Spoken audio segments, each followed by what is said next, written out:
If you want to create a negative effect in GIMP, whether it's for a stylized photo edit, a black and white film look, or even a proper digital negative for print, this tutorial will walk you through the easiest ways to do it. And if this video helps you out, make sure to hit like and subscribe for more simple GIMP tutorials just like this. Let's jump right in. First, open GIMP and load the image you want to work with. You can do this by going to File, then Open, and selecting your photo from your computer. Once the image is open, the simplest way to make it look negative is to use the standard Invert option. At the top menu, click Colors, then choose Invert. GIMP will instantly flip the tones in your image, turning dark areas light and light areas dark. This is the fastest method and works great if you just want a quick negative effect for a creative look or for converting a scanned black and white negative into something readable. If you're working with a normal digital photo, this simple inversion is often all you need. But if your goal is to convert a scanned color film negative, there's a problem. A direct invert can leave your image with a strong blue, orange, or teal tint because of the film's orange mask. That's where the more advanced method comes in. Instead of just using regular invert, go to Tools in the top menu, then select GEGL operation. When the operation window opens, look for the drop-down menu at the top and choose Negative Darkroom. This tool is much better for film negatives because it helps compensate for the color cast and gives you more control over the final result.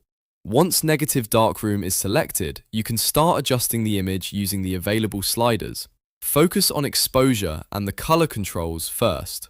These settings help balance the tones, remove the unwanted mask from the film, and bring the colors back into a more natural range. If your scan looks too dark, raise the exposure slightly. If the colors still look off, fine-tune the sliders until the image starts to resemble a proper positive photo. Take your time here because even small adjustments can make a big difference when restoring film negatives. Now, if you're trying to create a black and white negative for something like cyanotype printing or another alternative print process, the steps are a little different.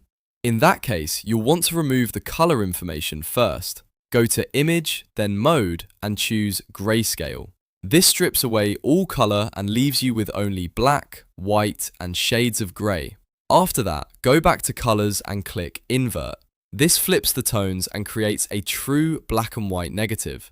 From here, you may want to improve the final look by adjusting the brightness and contrast. You can do that by going to Colors, then using Exposure or Curves. Exposure is great if the image is too light or too dark overall, while Curves gives you more advanced control over specific tonal areas. If the negative looks flat, adding a little contrast can help bring out details. If the highlights are too harsh or the shadows are too deep, small curve adjustments can make the image much cleaner and more usable. So to recap, if you want a quick negative effect, use Colors and Invert.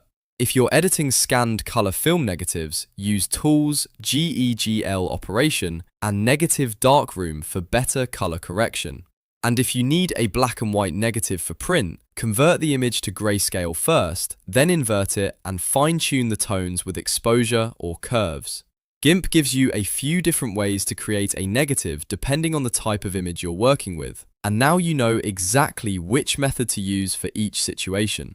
If this helped you, please give the video a like, subscribe for more GIMP tips, and leave a comment if you want to see more beginner tutorials. Thanks for watching, and I'll see you in the next one.